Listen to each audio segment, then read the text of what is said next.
Ugh. Hello, everybody. Welcome to Dissonant Waves, episode All the 98. my name Howdy. is my name is Dominic. Chicks and Ricks are here. Rick, Yeah. Rick, boy. Ricks. It's Ricks. Was that intentional? Maybe. Who knows? Who can say? Trits and Ricks are here. Yes, Yes. and we are. Okay, I guess Riddlin's just ignoring us now. But we Yeah, are going.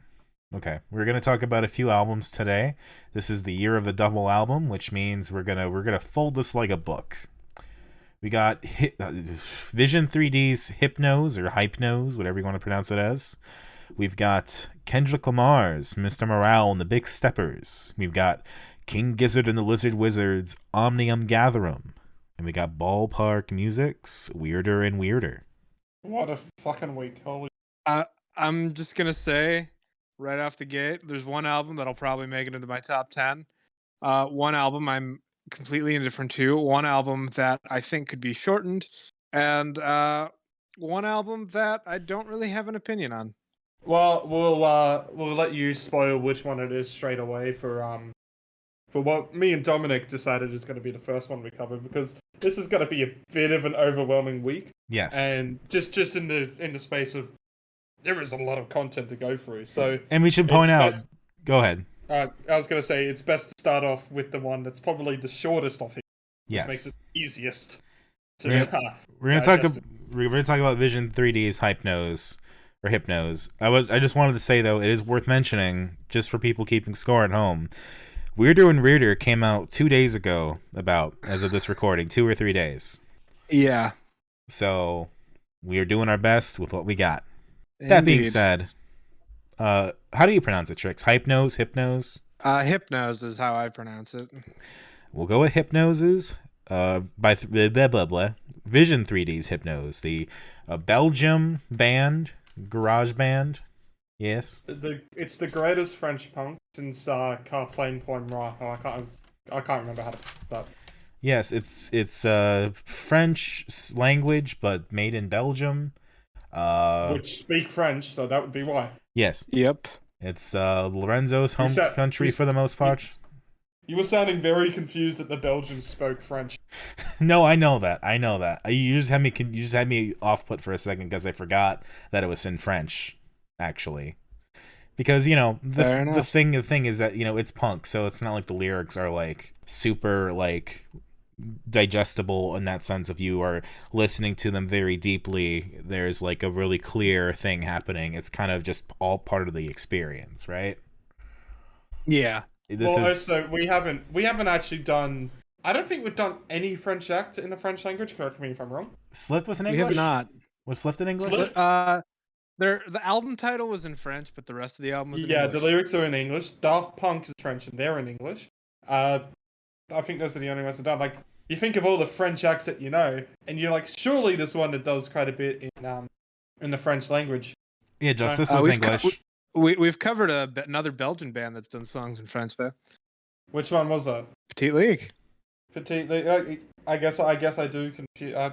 You just did talk about Lorenzo there, but Yeah, St. I don't Michael know. does have I French feel- in it. I feel like Yeah. they talk about New York way too much to make that connection. There's also the song French New York. Ah, yes. From No Hitter, yes? Yes. All right. But still, that is mostly primary. Yeah, they're primarily yeah. New Yorkian. Lorenzo's the one from Belgium. I don't know about the rest of them, but yes. We All right, are so chicks, spoil it as well. And I'm sorry to interrupt you, Dominic. You're good. But we do have to push along. Uh, Tricks, spoil it. Which one is this? I am completely indifferent to this album. Yeah, that's it's expected. It's fine. It is garage Yeah. punk. It is what it is. I think it is I- better than I some we posted- listen to. Yeah. I posted another band that I'd rather be listening to, and they only have one really good song. I think this is fine for an absolute rabbit out of your ass. Yes. Oh yeah, this is a rabbit out of my ass entirely. Yeah. Yeah, this is like And- your third pick that we made you pick. This is Yeah.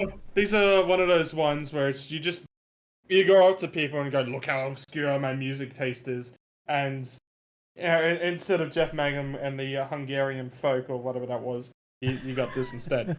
I have both. And This is fine. I like listening to it. I think I'd listen to it the least out of everything. I think I listened to it, I'm going to say 1.5 times, because I didn't fully listen the second time. I just listened to a couple songs, but it's not like I've really forgotten anything important, because it is just a straight up garage album, and it's fine. If someone really wants some psychedelic garage rock, and they're just like, I need it in French, I'll go, well, this is the only one I know, they're fine, and they'll probably listen and say, yeah, that was fine, and then go back to whatever they I mean, it's not even the best out of the psychedelic French / Belgium. I'm going to call them French because, it's all in that language. Yes. I know it's a different country. All the people who call me racist of that are correct, but we have an episode to push through. I thought, the vocalist was at least interesting. The instrumentals were pretty good on their own. The vocalist reminded me of, like, Brody Dolly Light. Yeah. I liked the songs that all had Dier in them. Rien à dire or Je vais dire, something like that. I don't know French. Those two songs I liked because they felt a bit more non-structured, a bit more organic than the others. I also like Les Ardennes for being more instrumental. Yeah, I was gonna say Les Ardennes was like it was one of the highlights of here, because I feel like the biggest. It's not real like major strength to this album, because it's kind of just, it's not really unique in any way. It's just kind of a garage rock album, which those can exist. There's no problem with that. Yeah. But when it comes to what we're judging here, and we're judging pretty much the basics of the song, not the basics of the songwriting of them and the band, but just the actual regular structure. Yeah. The thing that I feel like is actually the best executed on here, or the stuff I give a shit about, is like the vocals are just some muffled through a bunch of reverb and distortion. Sure. Garage punk. They're done better on the artists like Lightning Bolts, personally. But I do think the instrumentation here is actually pretty good for a garage rock, and it made me tap my feet enough in here. And I actually like the outro. I thought they work better as an instrumental band. Yes. So maybe their lyrics are great. I don't understand French. I know it's the second most common language in the world, but remember that I thought Petite League was speaking gibberish. That's how ignorant I am. So. I can read French, but I can't really understand it in sentences. Yeah. Sure. I mean, I think this is one of those cases where a lot of the songs are just like, oh yeah, that's a garage sound. I've heard that kind of song before. I've heard that kind of song before. I've heard that kind of guitar tone before. It's not like, if you were to compare like the fucking music notation like on a fucking like music sheet, a lot of it would be very similar to what we've seen before. Yeah. You could insert the liquids here and it would make just as much sense. Yeah. Liquids is better though. I don't know about that. I would probably agree around the same, to be honest. I think the best one we still listen to that's directly in this category is The Adolescents. Fair enough. Yeah, somewhat, yeah. Although Adolescents obviously still had the issue with a lot of their like lyric stuff. Yes, they were very homophobic. Yes. Yeah. Can't live in a world this gay. Yeah, that's really a thing they said. But other than that, I think the Adolescents had it down, and for 1981, that was the highlight. That was what music was. Now we're 40 years into this. Music is still that. Yeah. Amoeba is still a banger. What was that? Amoeba is still a banger. Oh yeah, Amoeba fucking rips. Kids of the Black Hole still fucking rips, I will say. Yeah. That song's underrated as fuck. But you're correct, because the big reason for that is that on albums like The Adolescents, they're not exactly like this. It's obviously a lot cleaner in its sound, despite the year difference.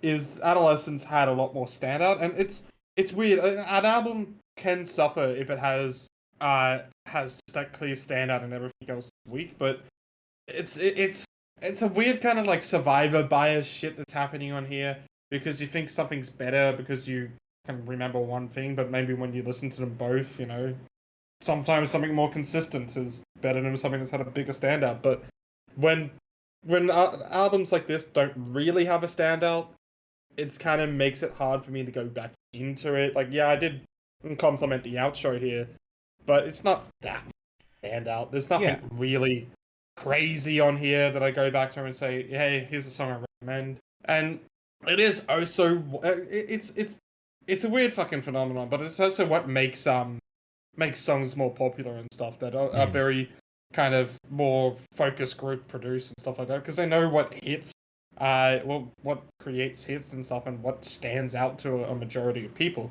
And sometimes that is the same shit, but here it's just like it's not the right same shit. Yeah, it's the shit you'd expect, but nothing that screams. Yeah. Listen to this band. You know, the Adolescents. I can still probably give you 5 songs off that record that I still think are different, are all great, are all interesting. Like Word Attacks is still. I think I prefer Haxan almost. Yeah, I prefer Haxan, but I can't remember much of it. So but in my mind, Haxan has a little bit more better reputation than this. But Haxan, I can remember the album on. Yeah, which is great. I can remember Baby Katie, and Baby Katie was a banger tune. I do like the album art for this, the weird yellow and red. Yeah, like I kind of like having this art at least in my iTunes. But yeah, other than that, it's we're really just looking for things to say that are complimentary because it's not bad, but it's just there. Yeah, it's just a really nice palate cleanser. Like this is the kind of thing though where it's they're on Belly Button Records, which is one of those organizations that is on Bandcamp as themselves, and so they just have a bunch of artists on their page. Counterintuitive Records, who does Origami Angel, does the same thing. We've encountered this now multiple times where it's a definitive pattern of like these labels are just like hosting all these smaller acts, and sometimes that's really cool, and sometimes I think that can really work, and it could be like a hotbed to discover other similar acts. But I guess I just want to point out that ever since I introduced Origami Angel to this podcast, every like second or third episode you make a comparison. I can't get away from it. I'm sorry. Can't help it. Domino's obsessed. He's walking around town with Drip, and he's constantly going Gami Gang every fucking 2 blocks, walking around his hometown, and he's just hoping that someone will finally reply with some, either like a rock symbol, maybe they'll scream Gami Gang back, or maybe they'll give him a guitar and they jam for 5 minutes. But it hasn't happened. I'm still really bummed that I missed them coming to Chicago completely until the day after it happened. But hey, that's another story for another day. That was my goal due this year for my concerts, but hey, maybe they'll come back, I hope. Anyway, there's not super much else to say about Vision 3D's Hypnose. It's their second album. They're doing okay. I appreciate this trend of labels kind of getting all these acts together and kind of presented, but I don't know where. I guess if you like this kind of thing, you'll go for this kind of thing. But yeah, it's about all there is to say about it, really. My favorite is Les Andenes. I can't pronounce that correct, or Les Ardines, whatever it is. Least favorite, you're gonna have to make me remember a song properly to actually tell you that. So I couldn't tell you a song off this album with a gun to my head, if I'm gonna be honest. I remember liking Les Ardens. I remember liking Je vais t'aider and Renade, whatever the fuck you say. Track 6, track 9. Those are at least remember being a little bit breaking structure. But other than that, I couldn't tell you much else. I don't understand what BLV CBD means, so that's my least favorite. I just recognize the CBD out of that, and it's probably not even the same thing. Yeah. Anyway, that's the front cover of this book of things to talk about. The 2 middle. Yeah. So, how long in total are these 2 albums? Let's look at the Wikipedia here, because they're over an hour each. I believe they're both roughly. I think Kendrick is shorter. I think they're both roughly an hour and 20 minutes. So Mr. Morale is 73 minutes and 5 seconds. Yep, I was a bit off. And also 18 tracks, just to keep it up to there. Omnium Gatherum is 80 minutes and 11 seconds, but 16 tracks. Most of that being the Dripping Tab. The Dripping Tab is an 18 minutes and 17 seconds. So almost 20 minutes of that album is just that. Yeah. Well, I think we should start with Kendrick, though. You want to start with Kendrick? I was going to say let Trix choose, but if we want to go ahead and start with Kendrick, let's start with Kendrick. Let's start with Kendrick. I feel like there's stuff we should talk about. Yeah. Because like last time we talked about Kendrick, I did the thing of doing him back to back with T-Pap and Untitled Unmastered. So here we are again with 2 albums worth of material to talk about in 1 week. Yeah. This is definitely a much better album than Untitled Unmastered. I can give it that. I enjoyed this record more than Damn. Don't know if I enjoy it as much as Butterfly, and that's my main summary. All right. The more I sit with it, Next album. I do think it is less than.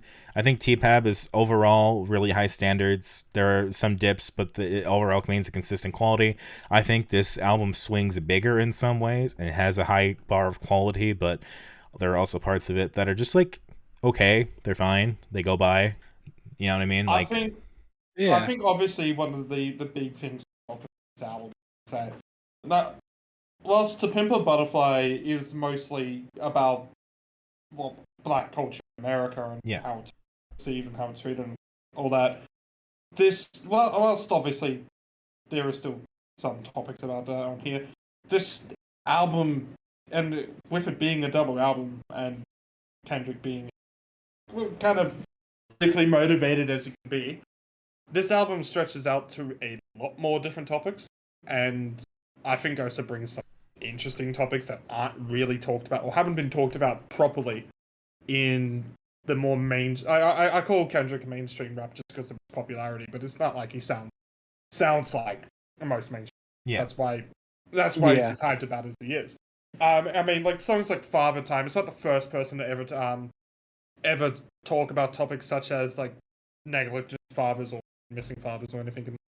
sure. That was probably not. It's not even something that just goes into hip hop.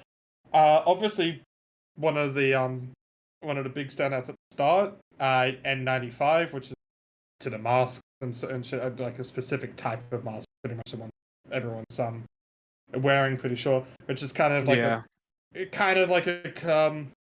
what I get from it, kind of like a whole cap of coronavirus. Mm-hmm.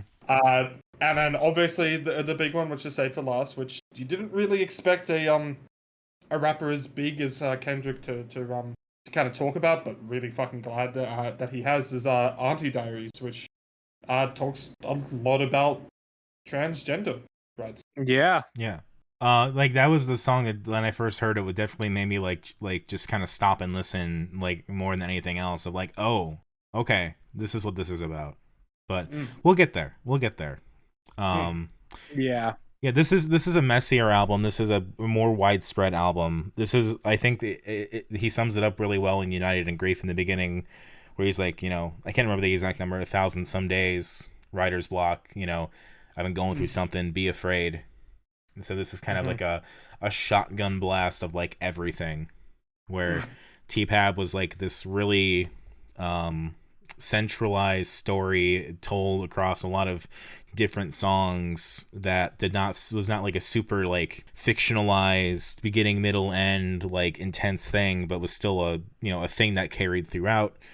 This is very much everything's kind of being thrown at the wall. This is the way the world is right now.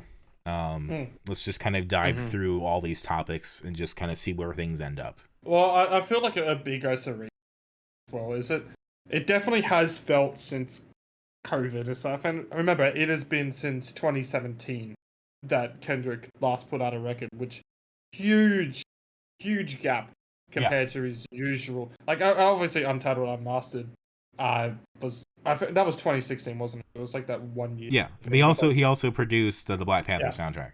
So yeah, so about 4 years without working actively in the scene, aside from probably featuring here and there. Yeah, well, obviously he helped with Baby Keem, his cousin. Yeah. Which talks about. Yeah, well, because there was a bit of Baby Keem had a bit of like a whole like, oh, you're actually just being ghosted by Kendrick, kind of thing. And that's when it finally just came out like, oh yeah, no, Kendrick's my cousin, so what about family ties?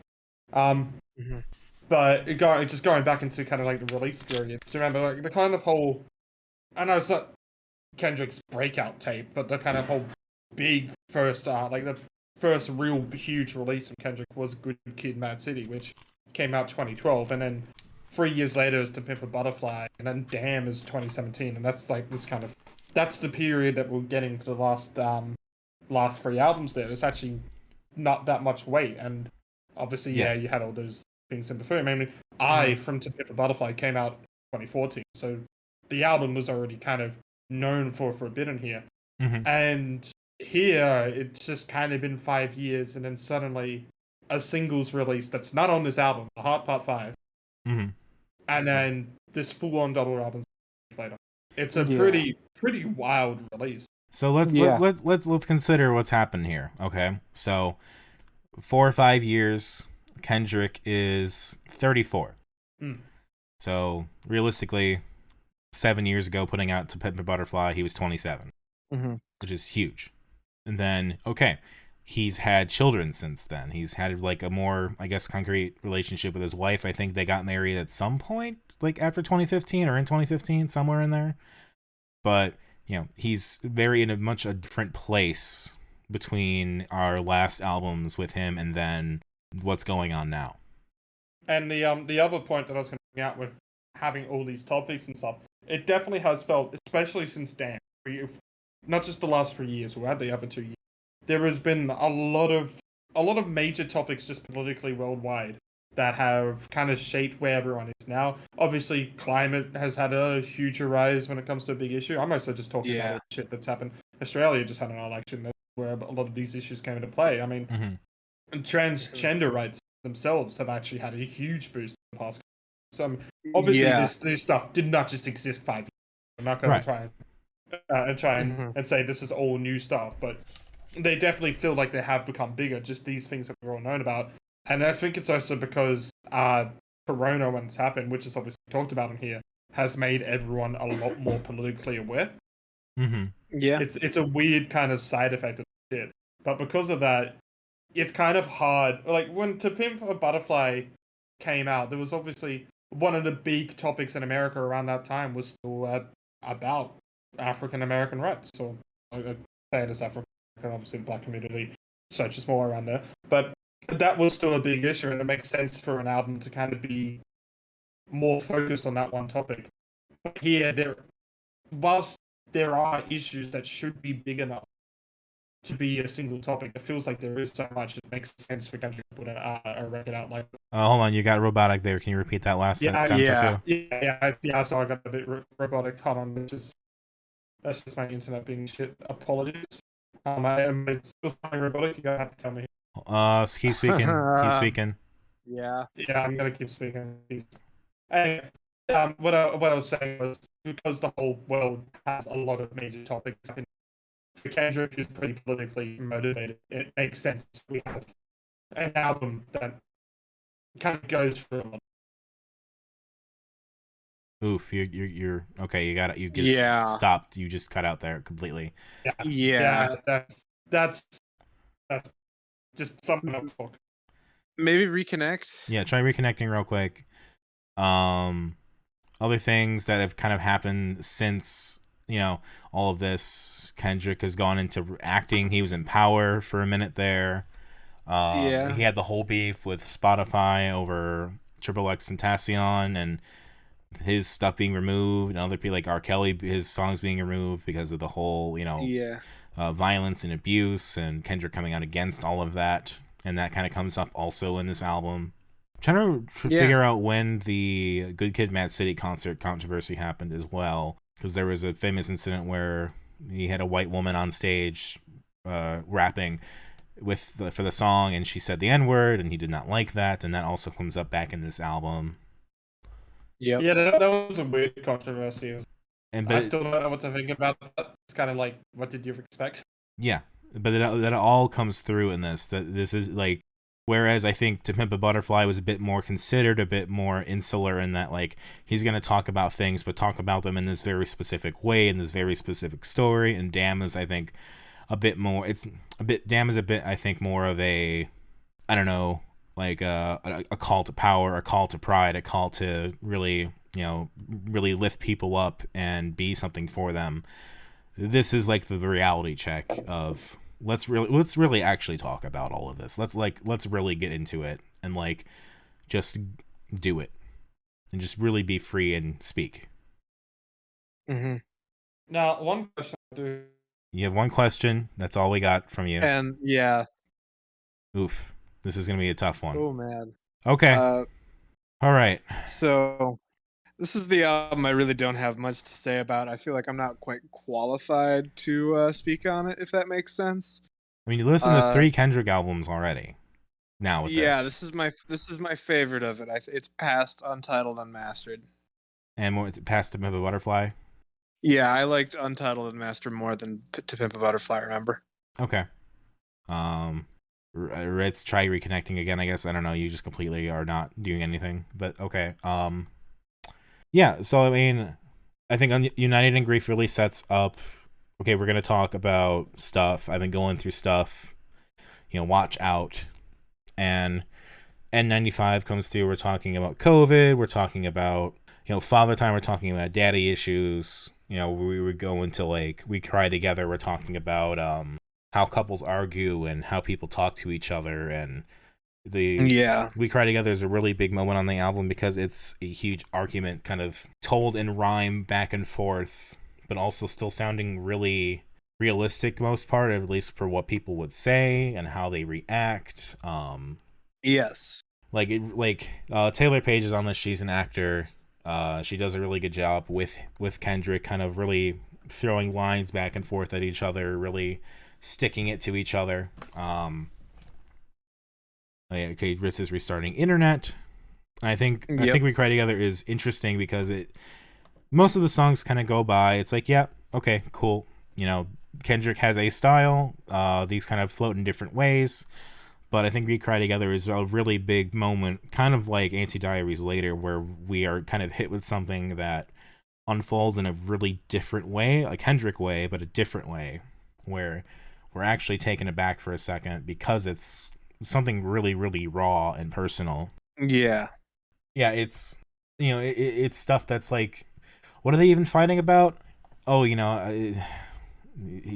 cheating on her, and she's upset with him, and he's upset with her, and she's being emotional, and he doesn't like that, and she's like, oh, I should have got someone with a bigger dick, and that really gets at him, and it's just like that typical couples you hear about couples fighting. This is the kind of stuff they might say, and it kind of goes heterosexual couple fights, and it kind of goes into misogyny and quote unquote fake feminism and all that stuff, and Taylor Page's character is kind of talking about men are kind of why women aren't being booked as much, why they're not being believed as much. That's why R. Kelly still can't understand he's abusive and all that stuff, and he's kind of like we still know you're listening to his music, like, really.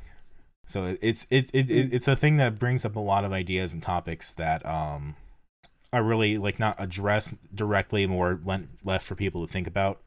Yeah. And whether or not you agree or disagree or just need to kind of just decompress and understand, is Kendrick siding with anyone here? Is there more of just a noble attempt at presenting both sides equally? That goes into both sides-isms. Yeah. But it's an interesting kind of exercise in I think catching the rhythms of speech even through rhyme and doing your best to really make it match.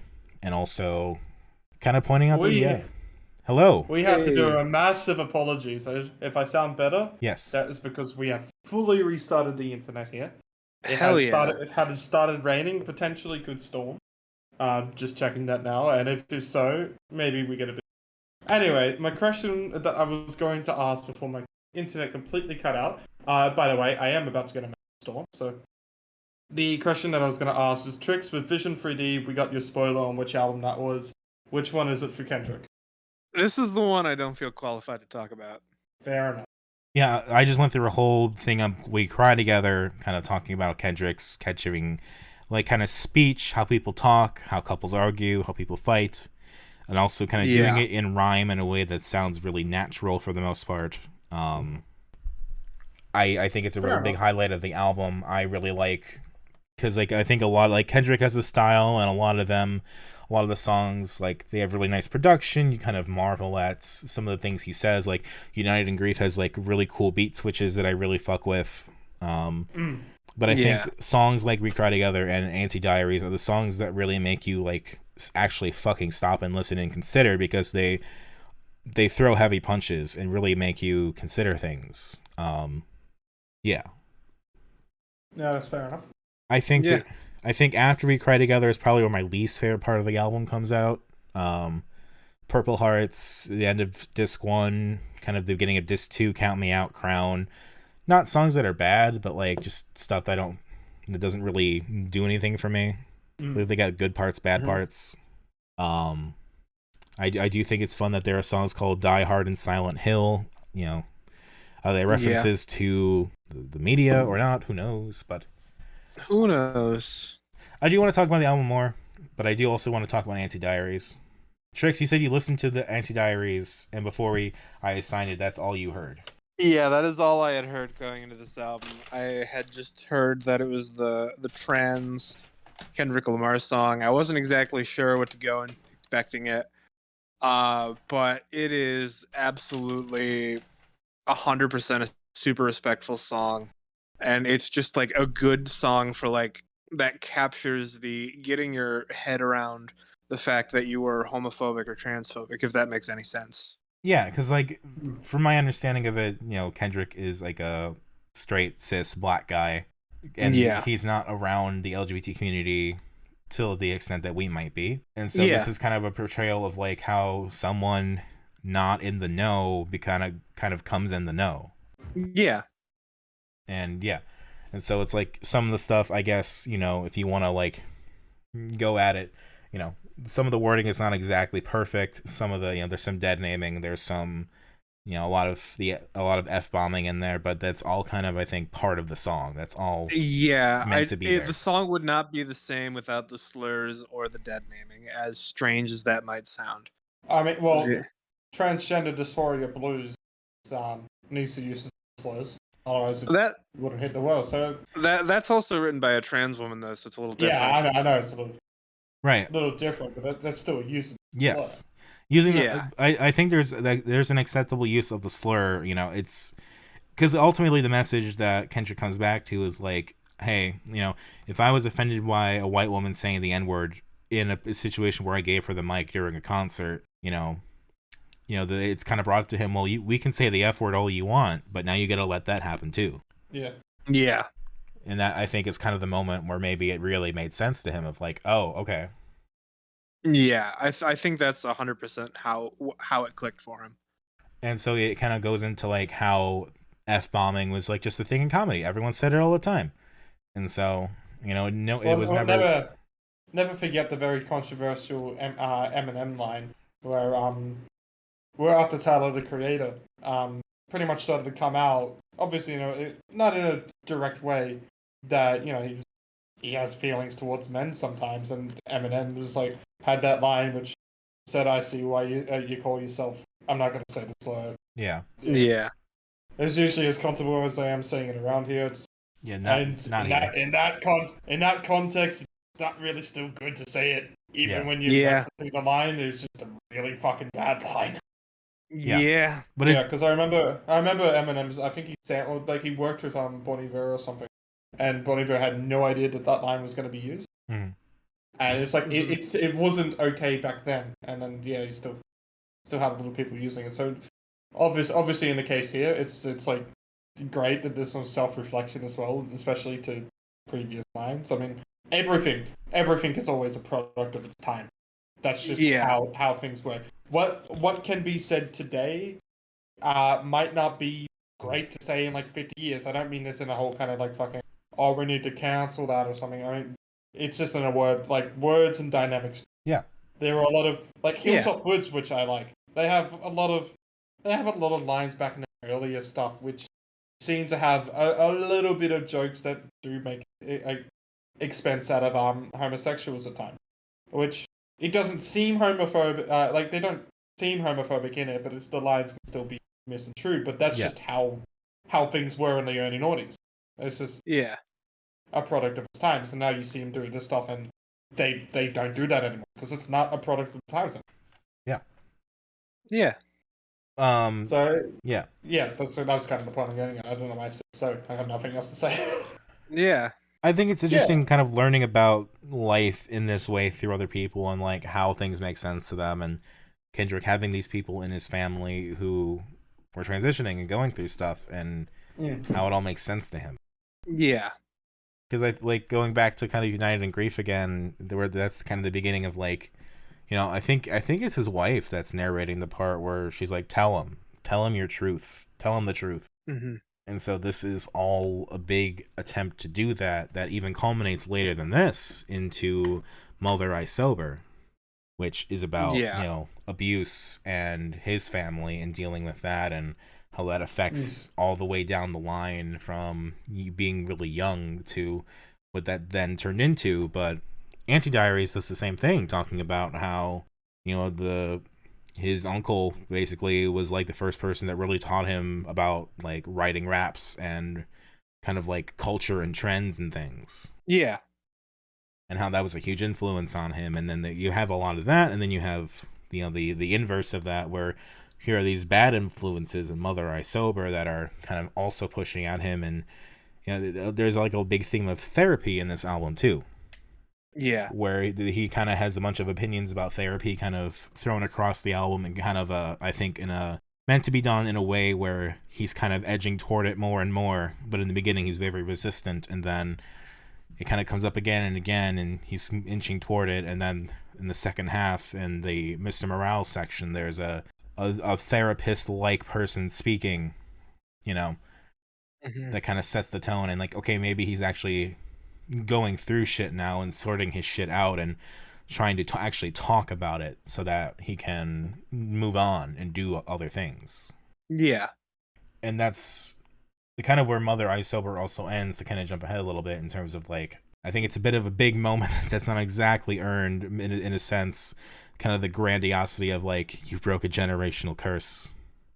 And in some ways, I guess he has, but the way it's framed, it goes back into kind of things that are talked about in Savior, where, the whole Savior complex of Kendrick really wanting to, lift up people and get them out of their situations and highlight being black in a modern America and the experience, and have people hold on to those kind of things. But he is not their savior, is what it comes down to. He is not going to be that in the end. Like, he can help people and inspire people, but he cannot literally save them. But I guess in some ways, saving your family, doing something different, breaking that curse is what he can do. Yeah. But so it's an interesting album of where it has moments where it gets really, really heavy, and other moments where, whether it's the production, whether it's that it's not these other songs, it just feels lighter. Yeah. What about you, Ritz? Anything else? You cutting out again? Ritz? Ritz gone? Ritz? Ah. Okay. Can you hear him? No. Anyway. This is a fun episode. Ooh. Yes. The white gay man has to talk about Kendrick and King Gizzard. Things that, I picked, but like, I think Ritz is the most entitled to talk about King Gizzard, but Yeah. So keep in mind, this is all my interpretation, all my experience, and like trying to understand where he's coming from. I am finally back, by the way. My internet completely fucking died. Hello again. Again. Yeah. Hello. We love you. It's gonna be constant throughout. It's not about checking. Yeah. Hopefully things improve down the line. But it's storming here, which the internet company decided to go, oh, sorry, we had to throttle your services for the sake of infrastructure, but they don't have. They just. Yeah. Where did you cut out during my talk about Mother I Sober? Or did I got most of it. Okay. Just talking about how this album has kind of like those heavier moments, and then some of the other songs feel lighter, mostly because they're still talking about stuff, but they're just not those songs. You got like a bunch of 100-pound weights in with like some 10s and 50-pounders, in a sense. Now, not to hurry this episode along, but we are got 2 more albums to. Yes. We have been doing. Yeah. Do we want to wrap this up one here? Give some favorites, and move on. One thing I want to cover really quickly is just the whole covering artists and talking about artists that have been canceled or have done really bad shit. This is something he talked about in T-Pab, and still talking about like Michael Jackson, and now he's talking about R. Kelly, and you still listen to his music and yada yada yada. He's still kind of supporting the artist, and kind of regardless of what they actually do in their lives. Kodak Black being someone who was, I think, accused or something, being on the album was a bit of a controversial thing.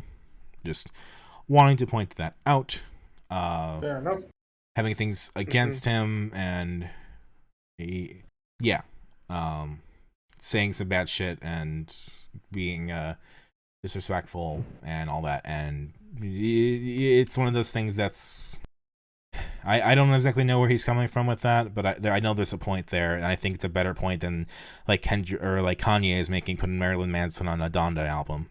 Yeah. But yeah, so let's move along, I guess, and talk about favorites, least favorites. Favorites for me, I think Anti-Diaries, We Cry Together. I really like United in Grief, maybe Mother I Sober. Least favorites, probably like Count Me Out or Crown or Purple Hearts. I think Purple Hearts. I'm going to be lazy and agree because I do agree. Favorites for me, Anti-Diaries and Crown. Interesting. Okay. And no least favorites.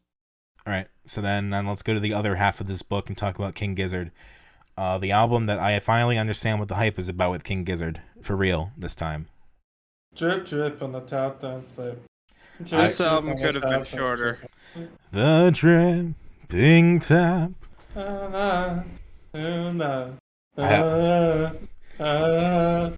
It's, oh my god, it's... You can say that the album should have been shorter, but I fully disagree with the tap. That one fucking great the whole way. I think this whole album's great the whole way through. I think this is the least favorite Giz album we've listened to, if I'm gonna be honest. I've got issues with this Giz album. It's not near my favorite. It's not near the worst. This is by far my favorite. I think when it comes to all their compilation records that they've done, where I just treat it as this is a compilation, by the way. This is not an actual album. This is all the kind of oddities and stuff that they didn't put out. It's an album. It's still an album. They've structured it like an album. They've structured it like an album, but the songs aren't. It's still a collection. It's more of a compilation and album. Yeah, that explains why I'm not a big fan of it. They've already put that out there. And sure. Oddments was one that they originally did. Like they did the same with Oddments. They tried to structure it to an album as well. That's why you have songs like Work This Time and Hot Wax, which are two completely different songs. And Gumboot Soup, which was their last of 2017, literally on December 31st, which was a compilation. And out of all those three, they're probably just more, but out of all these three, this is my favorite of it because I think the highlights off here are fucking fantastic. Obviously, Dripping Tap, that's one hell of a... It's their longest studio recording, I could be, or I believe so. That is what they're, I think, hyping about it. I think it is their longest studio recording, yeah. And despite a lot of repetitive nature and all that, it's fucking great. I love it the whole way through. It just... all those kind of moments where it just picks up again and has... Yes. Like, it has the slower moments and then the faster moments on there. It's all that contrast in it, which makes it tough at the mouth. The drip drip on the tap don't slip, which is such a, like... It's such a Gizzard moment. Mm-hmm. And maybe if it wasn't a band like King Gizzard, you wouldn't care for it. I don't know, it's just great. Well, I'm going to move off Dripping Tap for a moment and go on to some of the more weirder moments on this album. And I think we kind of have to start off with going with Sadie Sorceress and the Grim Reaper here, which is Ambrose fucking rapping. It's great. I love it. One of my least favorite tracks off the album, if I'm going to be honest. Sadie or Grim Reaper? The one with the rap. Both of them. Both of them, then. They both ran together. I'm going to be honest. When Trix hears the fucking rapping, she just goes, "You betrayed me." Yeah, it's not what I came to Gizzard for. To me, I have no preconceptions. I don't like. I want them to expand. They're really reaching of Montreal level, so just doing whatever the fuck they want, and I'm here for it. I am so here for it. So I'm going to assume one. I now know what Trix's possible top 10 album is. Completely surprised. But yeah. Also, I'm going to assume that one of your favorites on here might be a song like Gaia or Magenta Mountain. Gaia for sure, but it was the the Infest the Rat's Nest B-sides. Predator X, yeah, that one. Predator X. Yeah, I dug that one, and the other one that has a weird title that I'm forgetting. Ambergris? No, there was another one that was had a number in it, I want to say. Kepler 22b. Oh yeah, Kepler 22b. Yeah, Kepler 22b. I was thinking that Kepler 22b at first was probably one of my least favorites because it reminds me the most of other Giz I've listened to that I did not get into as much. But upon re-listening to it, the jazzy intro really sells it for me. Like, I mean, songs like Magenta Mountain I actually like as well, which is pretty jazzy as well. yeah, I think they've done Yeah. better jazz on here than they did in Sketches of Brunswick East or whatever the fuck that one was. worth mentioning, just so the record, Omnium Gatherum means a collection of miscellaneous people or things. So yes, you are correct in that this is a collection of unreleased tracks put together, to be a thing. Which is fine, which I don't have a problem with. I know that King Giz likes their themed records, and that makes for a more cohesive thing, and Nonagon Infinity being the ultimate example, right? Mm. But I really like how, again, kind of like explaining how Kendrick is doing a shotgun blast of topics. This is King Gizzard doing a shotgun blast of styles and just proving how good they are at doing all of them. Yes, they are going into hip hop and rap with like old school Beastie Boys-esque Sadie Sorceress and Grim Reaper. It's a bit corny, it's a bit funny in like a that's weird kind of way. But I do think they approach it in the King Giz way and really do their best to try to make it work, and it does come out on top. I think Sadie Sorceress stands out in an interesting way, whilst I think the Grim Reaper does. Grim Reaper tries to do what Sadie Sorceress does, but it doesn't. But it has that fucking weird flute solo shit in it. Yeah, but I did not like the Grim Reaper one of it. Like Sadie Sorceress is just like I go in it and I'm just like I'm not going to listen to this outside of the album, but when it plays, I'm just kind of like I'm fucking laughing, gross rapping. And I want to say there are also moments which I think just drag. I do think the positives of this album make up for the negatives. Not that there's really that much negatives. There's just a lot of I can see why this is on a compilation album. I mean, Predator X is a fine B-side for Infestor Rat's Nest, but close to anywhere near the top of Infestor Rat's Nest. It stands out to me much more than that album does. Gaia, I think, is the one that probably could have actually fit on Infestor Rat's Nest. But like, because Gaia is obviously like talks about the Earth and stuff, and Infestor Rat's Nest is like a big whole fucking the Earth burning due to climate change and relocating. Absolutely. I think there's something to be said for how good they are at doing both metal and also like jazzy, easy listening rock on the same album. Like Blame It on the Weather, Magenta Mountain, all that stuff that's so much lighter, and like how kind of Red Smoke trails off into candles into Funeral, kind of mirroring almost what the Dripping Tap does, but on a much more low key, segmented way. I want to say as well, I did see King Gizzard live just before they announced this album, and that was when they were playing some of the songs off here, like Magenta Mountain. Mm-hmm. They did the debut for Blame It on, and the big one was they ended it with the Dripping Tap, which they do like a lot of their longer songs. They turn into more of a medley live, and they included songs from I'm in Your Mind Fuzz in that concert, and specifically they were doing stuff like Cellophane in the kind of medley here again for Dripping Tap. So I kind of want to come back to this at another time this year because I kind of really want to do the fucking EP they did with Tropical Fluxstorm that draws from the same sessions that the Dripping Tap comes from. Yeah. Where they that's actually apparently they're like two completely different sounds of Dripping Tap and the Satanic Slumber Party, but they came around the same time. Like they are from the same recording sessions. It's just that Giz did one thing, Tropical Fluxstorm did another one. So I am very very interested in what that is and like how that works out. My girlfriend has bought me salmon, and I am happy. Congrats on the salmon. Oh yeah. Dominic has congratulated us on the salmon. It is honestly better than any other form of relation. Good. I'm happy for you. Enjoy.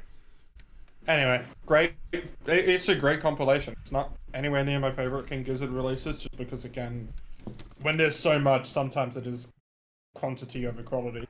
But I hate actually saying quantity over quality because there is some quality.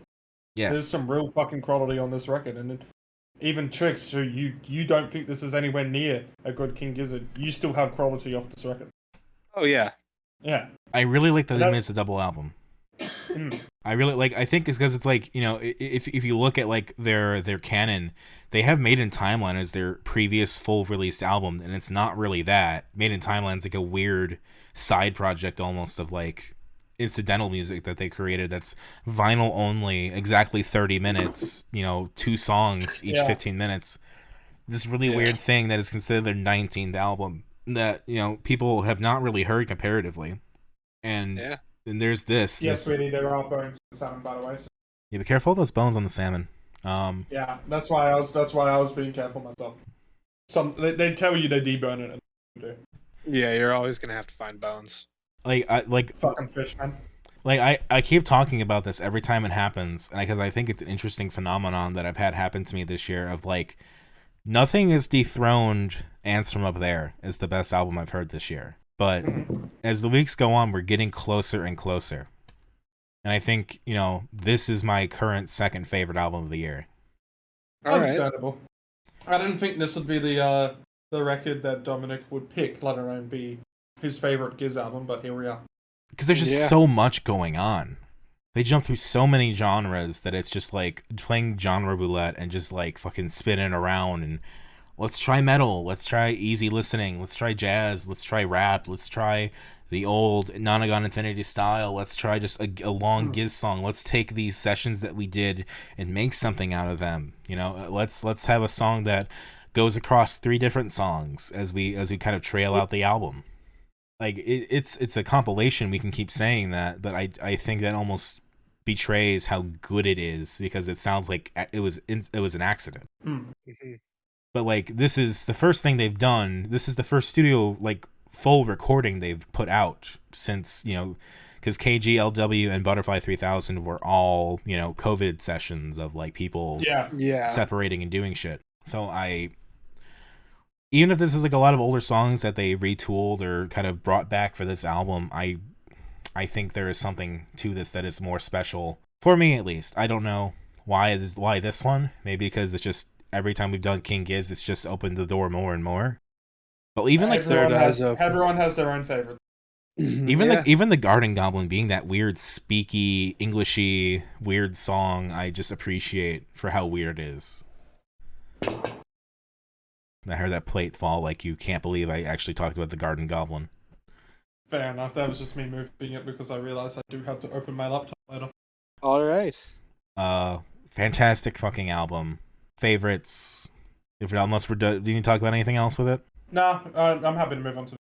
All right, favorites: Dripping Tap, fucking Predator X, Gaia, Magenta Mountain, Blame It on the Weather.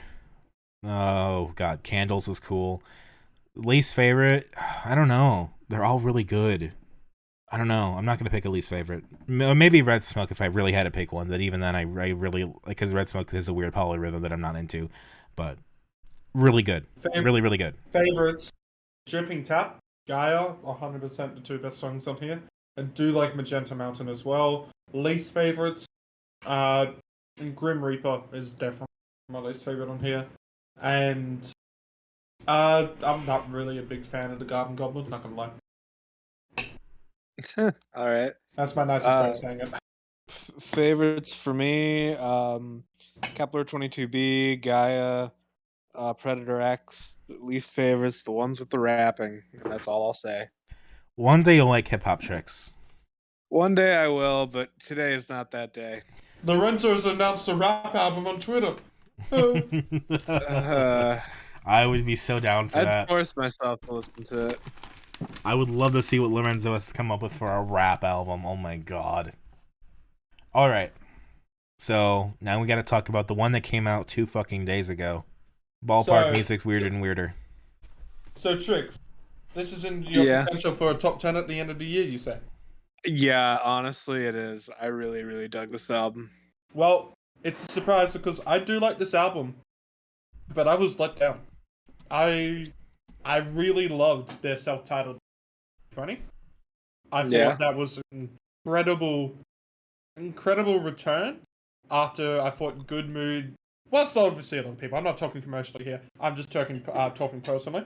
Good Mood had a bit of...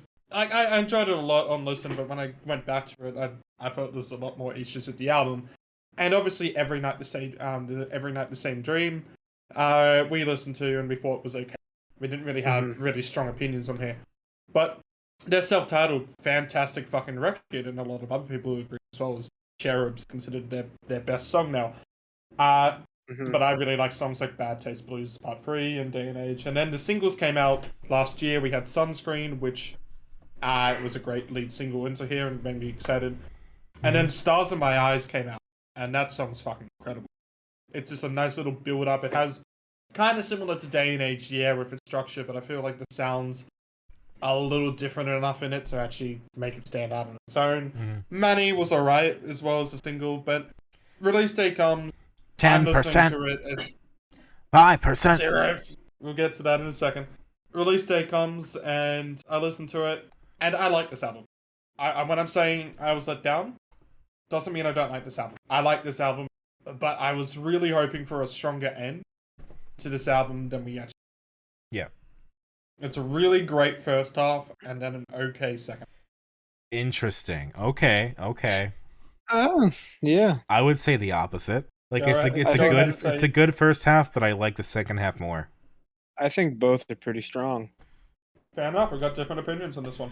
Yeah, and Trix, since you like it, I want Trix to say her thoughts first. I don't know. There's just like a fun 60s psychedelic vibe to this album that I just really fuck with, and I just listened to the whole thing with a giant smile on my face. It's a positive album. Ballpark Music do have quite a positive energy to their music. I think Every Night the Same Dream's probably their most depressing sound, to be honest. Just means I'm just eating at the same time. It's just a great contrast to, like, Mr. Morale, and Yeah. we have the full spectrum of, like, happy, sad, mournful of the planet, fucking just fuck you, I want to do what I want, garage punk. Yeah. That being said, it's not like the lyrics on here are exactly always happy. Like Stars in My Eyes, the whole concept is about like seeing a brighter future, or seeing like the whole concept of having stars in my eyes is that it feels like you're going somewhere. Yeah. And this whole kind of the whole song is kind of just trying to cling on to that hope that is kind of fading. Yeah. But it's obviously a lot happier sounding. Sunscreen is just kind of full on nihilism actually. There's Sunscreen's a banger tune. Yeah, but there's lines in there. It's like, now that I see what it is, I give life a 4 out of 10, which has a humor for it, but I don't really appreciate life. The chorus is like, there's no away from this kind of thing. It's a nihilistic song. Yeah. It's not like there isn't any hope in. Like, obviously their sound completely debunks that argument, but it's not like Sam Cormac isn't afraid to talk about feeling low. Yeah. He's been doing it since Puddinghead. Oh, I want to briefly go ahead. I was going to say, this is their 7th record, and they have now what I would probably say one of the most consistent and impressive discographies in just Australian history, let alone... Fair enough. Now I forgot what I was going to say. I'll think about it for a second. Keep going. I do that. All right. But I mean, there are some deep cuts on here that obviously when I say deep cuts, that were pretty interesting. I'm still confused why Pleb Rock ends with that whole speech about a field to break your back in, and then that song doesn't happen for four more. That one does confuse me. I thought about that as well. Did they just make that change last second, maybe? Maybe. Because I decided to listen to Pleb Rock right into a field to break your back in, and it flows. So, maybe. Yeah. Maybe. But Pleb Rock is one of the highlights of it. I think it's one of the moments with the harmonies that they do kind of really match the instrumentation well. Okay, I remember what I want to say. You want to go say it before you listen? I just wanted to talk. It's a whole of a topic. You finish what you want to say. I remember now. Nah. It's not. I want you to talk first. Okay. I just wanted to talk about, because I want to compare this briefly to Pup, that All right. we've now done 2 Pup records this year that are new that we've never really heard before. We've never really heard Ballpark music. We've now done 2 of their records, and I think it's interesting how much more. Like, I still think the same about this album roughly that I think about Every Night the Same Dream. Like, it's good, it's fine. I don't love it as much as other people might, but it's good. I appreciate it. I like this band still so far. Whereas Pup, I had such a visceral reaction of like, oh, it's just the same stuff over and over again. From morbid stuff into unraveling and either back and forth. This is definitely more of a sound change compared to those 2 albums. There's also 6 years difference. Sure. And not only 6 years, but 3 albums now. Sure. I guess it's like, for me, it's like, do I see the machinations of them working? Do I see how their songs construct? And this seems more of a mystery to me versus the 2 Pup albums being so similar. But yes, those other factors are indeed there. Apologies as I'm eating at the moment, but when I go into what's my current ranking of Ballpark albums, I would say Every Night the Same Dream. When I look back on it all in hindsight on all of this, I think Good Mood is probably my least favorite, despite there being some highlights from that record. And we haven't done that. And I think Every Night the Same Dream is my second least favorite. And then I would probably say out of all the 7 here, not counting the EPs, I would probably say this is my 4th favorite. 4th favorite, interesting. I think... Interesting. I think it then goes Puddinghead, They're Self-Titled, and then Museum. So I think there's still quite a lot more that I can cover that's better than... But I think this is still quite a step up from the Same Dream, and it's still better than their debut, but I also feel like they put out some better albums. Yeah. Kind of middle in their discography, but also, like I said, I gotta really fucking consider they've been around. Like, they put out their debut album in 2011. Yeah, I mean, they're like, you say they're among the most consistent in Australian history. We are also talking about an episode in which we talked about King Gizzard, who has roughly the same trajectory, but so many more albums. Yeah. I mean, King Gizzard are up there as well, but I feel like Ballpark, I just consistently like the albums a lot more. Would you say they're in the same ballpark? The music is in the same ballpark? I'll say that's the worst pun you ever made. That can't be true. There's probably worse. But I do like that they've definitely embraced a lot more lo-fi on this album. There's a lot more fuzz that's happening into it, which I guess brings that psychedelic feel. Also, this album is still Ballpark. Yeah. The sound is still theirs, but they still feel like they're evolving. There's some great writing on here. Even if I'm not a big fan of Manny, I think Manny was a bit of a alright song. It's probably one of their weaker openers compared to all the openers they have, but it's still fun. Yeah. The song that caught me off guard was Weirder and Weirder itself. And that starting off with that whole thing about the bun in the oven.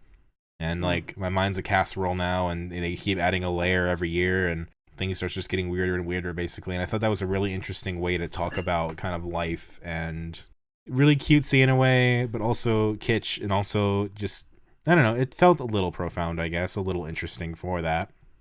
Actually, my favorite line is in Right Now, where there's a phrase called burning the midnight oil, which I'm just getting exactly in front of me.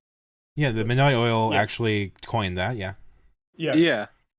And obviously the biggest, one of the big acts here back in the 80s, 90s was Midnight Oil, so during that Burning the Midnight Oil CD as a line was always a fucking great one. I also like kind of... That's all I have to say about that line. I really like Weirder and Weirder, and then Sunscreen, I love the production on it. I think that's a great song. It's not like one that it's going to be, like, for me personally, a fave, but you listen to Sunscreen, you can just appreciate how well it's made. Both my eyes go through the windscreen over the people. Can't get the sunscreen. I do like the opening line of fantasy is just not a fantasy. Yeah. And that's what I mean by, like, the nihilism. Yeah. Like, that's not a... That line's pretty much just saying, like, oh, fantasy is just... So it's not gonna happen. So what if the problem with this album, then that the reason it's not better is because the track list is fucked up? Definitely. All right. Like, let's talk about, what if Sunscreen was first, and then Manny, and then, they go into Pleb Rock, or they go into Stars in My Eyes even, and then Pleb Rock or Right Now, and then Pleb Rock into A Field to Break Your Back In. Like, let's just make it really what it should be. You know what I mean? Mhm. It probably should be like that. They are usually better at their track list. This one, I don't know if it's intentional. If they wanted to maybe go with that weirder vibe, maybe it is. Well, It maybe doesn't really weirder and work. weirder, sure, if they want to be intentionally Yeah. like off kilter about it. But if it, I do agree. I think this is probably the biggest detriment to this album is that it could be consistent, but it's not. yeah, I like the second half quite a bit. I think Writing Hand's a really like a good somber song compared after Sunscreen, and the present moment's kind of like their like the song on Every Night the Same Dream that was longer, The Martyr or whatever. Pariah. Pariah, yes, that I liked, Yeah. and I thought the present moment kind of had vibes of that in a way. I think Yeah. Present Moment's my favorite. Well, not my favorite of the second half because Sunscreen is, but Yeah. I think Sunscreen and Present Moment are hard as the second half. Yes, those are really good. I just feel like we could have had this a bit more even throughout. Like it's the first half was good. I do like Stars in My Eyes and all that, but I really thinking about it more and more. I do wonder if the track listing just isn't what it should be. I Yeah. think that's potential. I do want to point out as well here. By the time that this episode would go out, I probably would have seen Ballpark Music live. 12 days, Nice.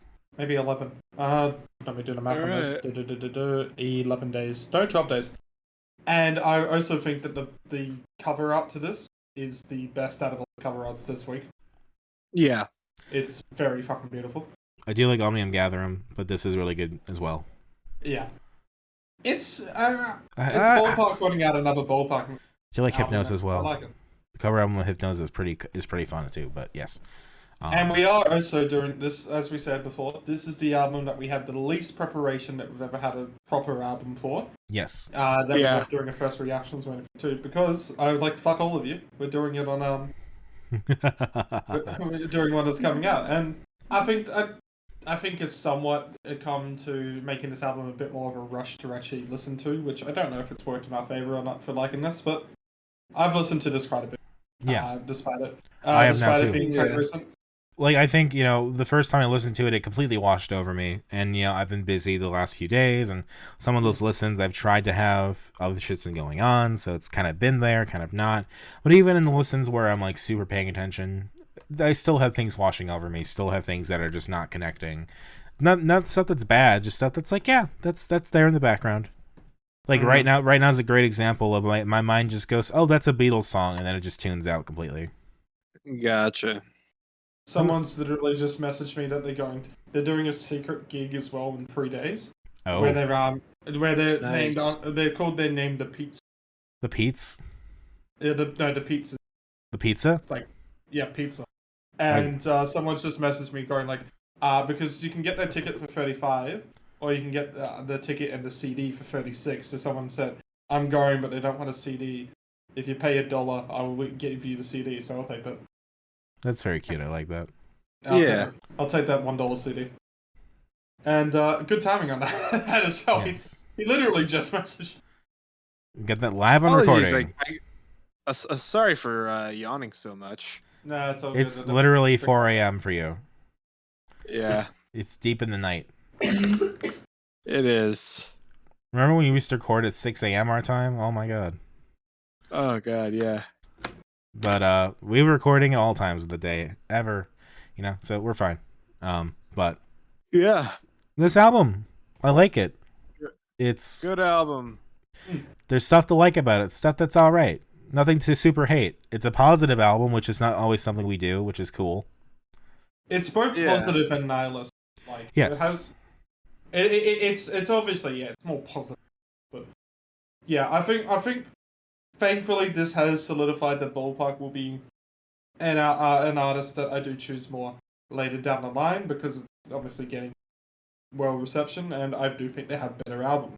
But obviously, like with Pop and stuff, I'm going to leave it for a bit. All right. They don't want this to be their COVID album. That's totally what this is. Their COVID album. It's nihilistic, but still trying to be happy. No, their COVID album is 100% Is what? their self-titled. Really? Huh. Yeah, well, that has songs like "Nothing Ever Goes My Way." "Spark Up" is the first one, which is like, "Come on, try and be happy." "Cherub" is definitely "Cherub" and "Day and Age" both definitely have that kind of I guess. whole reflecting on everything at the moment. Bad Taste Blues, which is old nostalgia. Obviously, I can talk about this now because it'll be a while till we get to the next one. And, we're saying that album was announced in March of 2020, though, so that was something that was already probably solidified when the COVID pandemic happened. Yeah, I know, but there was definitely a lot of... And they announced it, but there was definitely a lot of vibes kind of going with the COVID shit. Fair enough. Like, COVID existed beforehand. Mm-hmm. Yeah. It didn't really have lockdown. Sure. Yeah. And whilst you might say, like, oh, this is a reflection of COVID, the stuff that they've written with their self-titled 100% COVID out now. I guess we'll figure that out when we get there. It's kind of like how Hockey Dad wrote Germaphobe. Germaphobe. And that's only going to be related with text. Yeah. Anyway, favorites off here: Stars in My Eyes, Sunscreen, Present Moment, and Plum. Least favorite, probably gonna have to say Beautiful Blueberries. I guess I'll go. Alright. Top 3, we're gonna go. I like Weirder and Weirder. I like Sunscreen. I like That Present Moment. Bottom 3 we'll put as Caramel right now and Beautiful Blueberries. Caramel. Caramel. Caramel is not spelled with the well, it's not pronounced. Caramel. Caramel. Caramel. Caramel. It's like in America, you say can't and we say can't. Because it's a lot easier. So You say can't, I say cunt. Anyway, Tricks? Hell yeah. I'm only awake enough to give one favorite, and that's Sunscreen, and I don't have a least favorite. Alright, let's do the quick rankings, which I'm going to start off. So, fourth place is going to be Vision 3D. Third place is going to be Kendrick Lamar.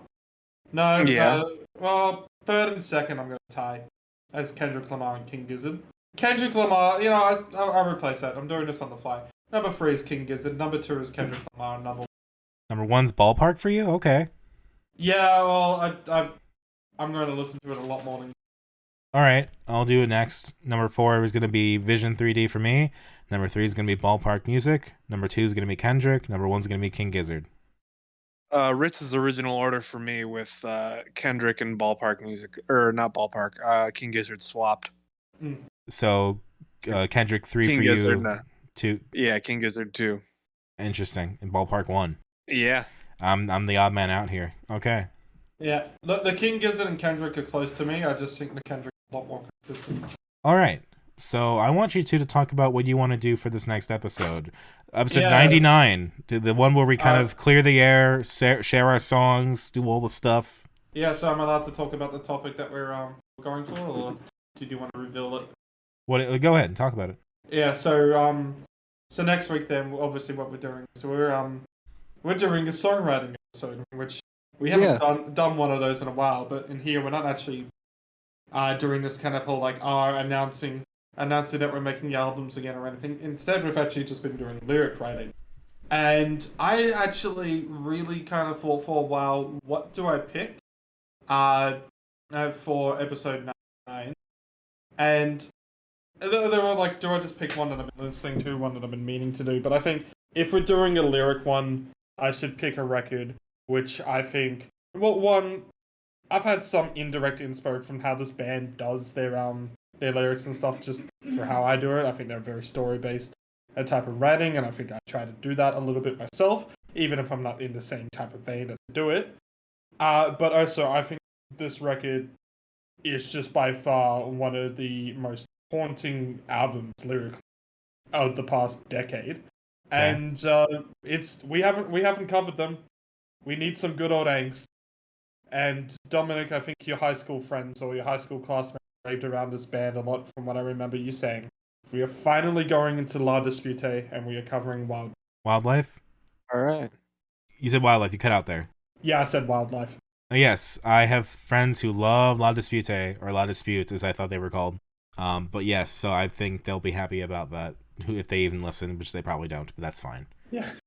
Tricks, you tell me what you want to do. I have 3 options I'm juggling around.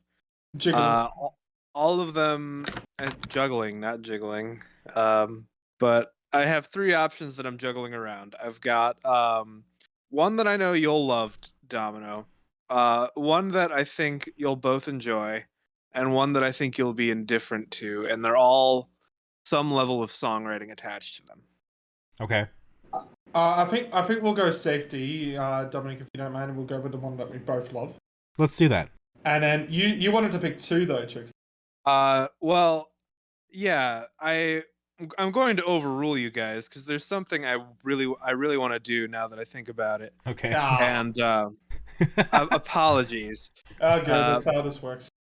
But I'm going to be doing the entire discography of Spark Alaska. What? Yes. I literally had Spark Alaska lined up for 2 episodes after this.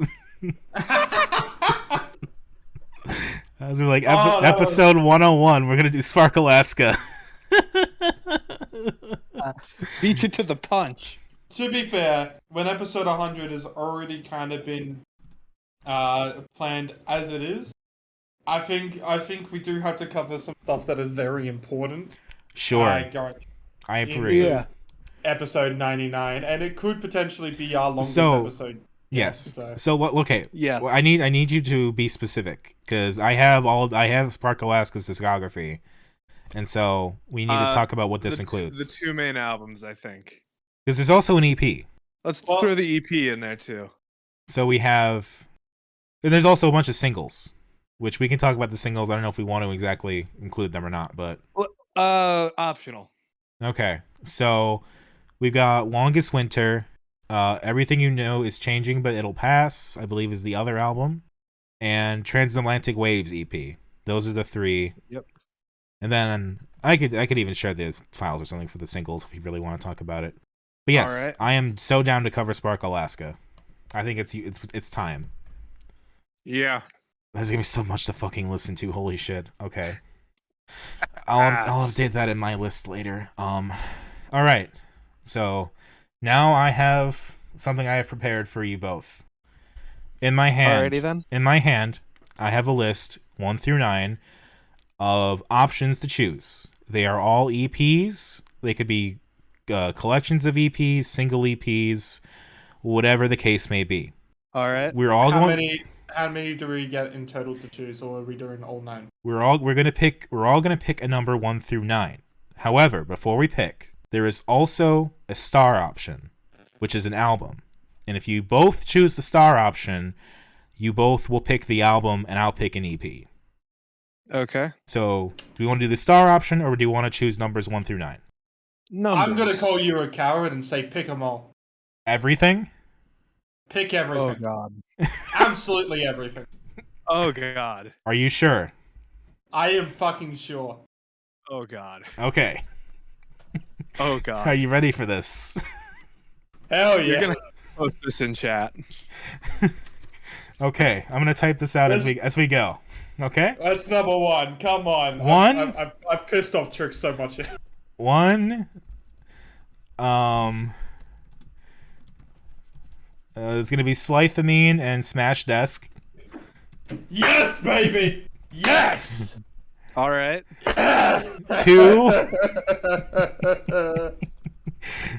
Is gonna be Dissonant Waves live at the anniversary show.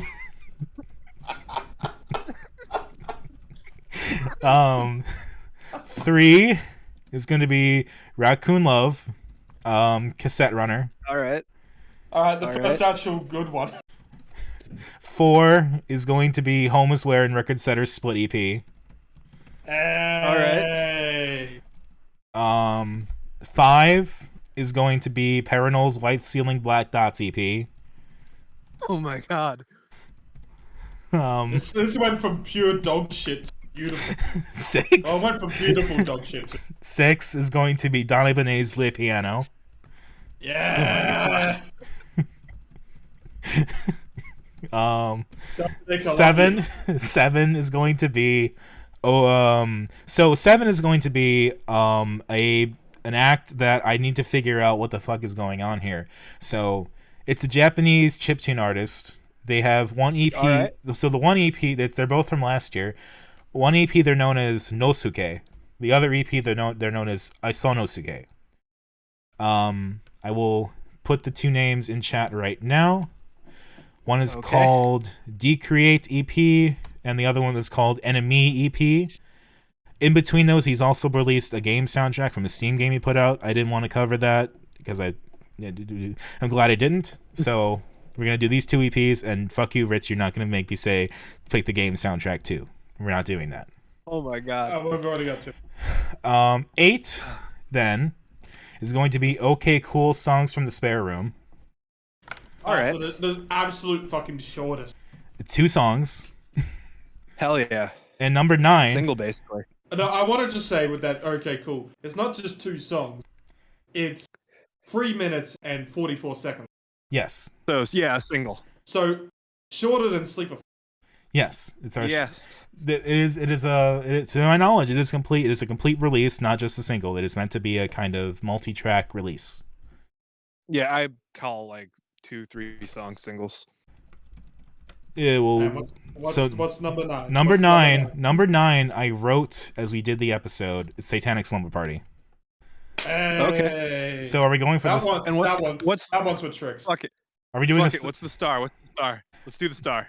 Okay, so let me make sure I have this correct, because I want to make sure I give you the right edition this time. Okay. Because I don't want to repeat.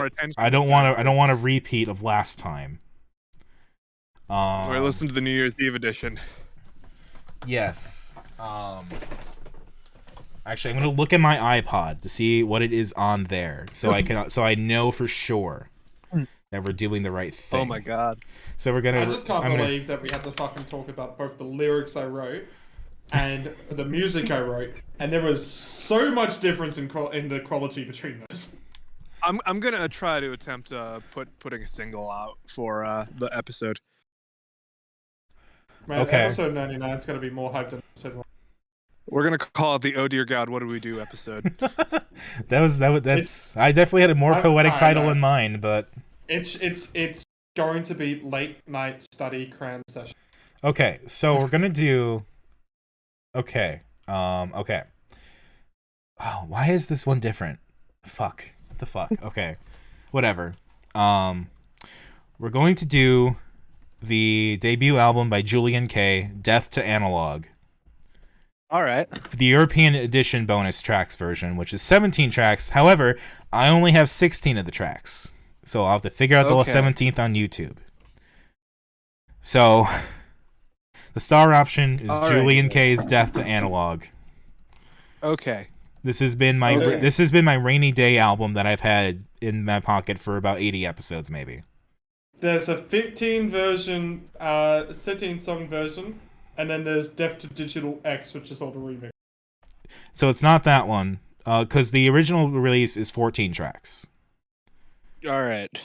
The original release ends at Futura DTA mix, and I also have Dreamland and Killing Fields in my version, but not the Maestro Brandon Belsky remix, which is listed on Wikipedia as being part of the European version.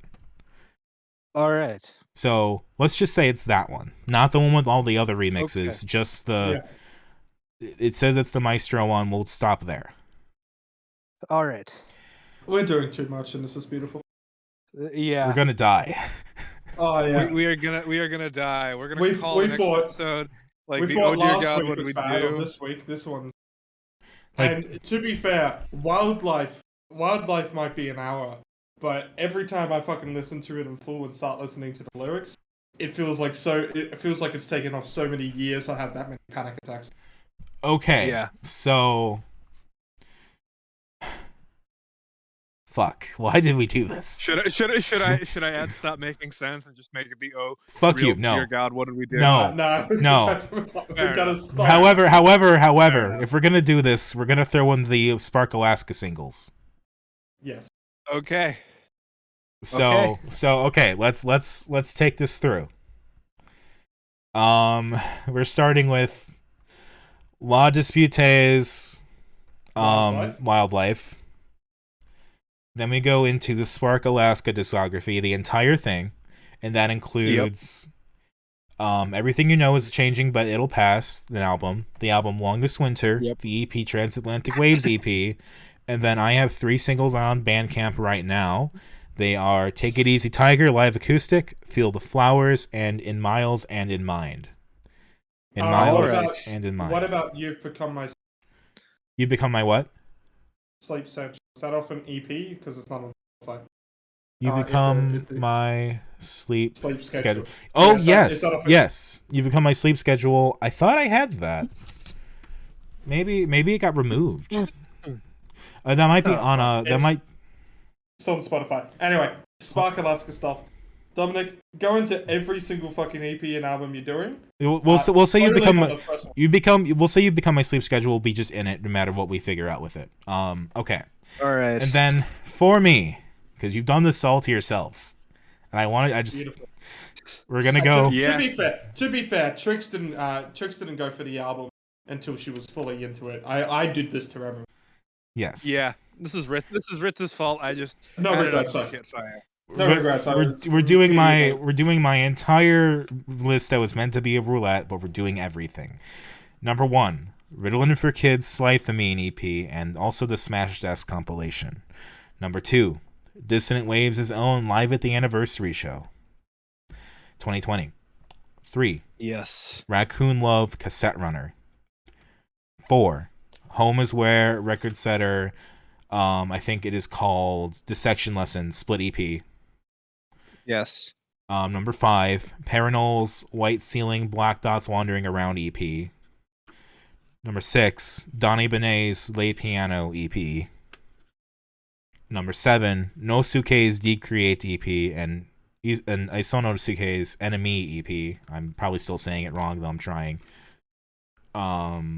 Number 8 is going to be OK Cool's Songs from the Spare Room.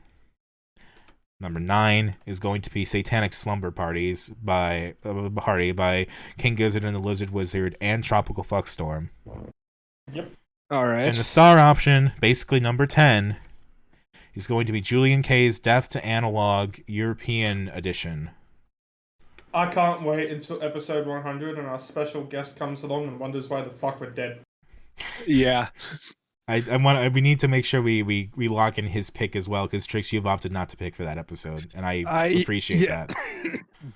Yeah, I had opted not to pick like 3 months ago. That's fair. Okay, yeah, we just really fucked ourselves collectively. Yeah, beautiful. I am good at fucking myself, and you can catch me live on OnlyFans. No, you can actually catch me on my website, github.io. I also have a YouTube channel that'll be linked in the description below. You're rooting for kids, yeah. Your Tricks. Yeah, catch me on Twitter. Maybe I'll finally set up my OnlyFans. Who knows?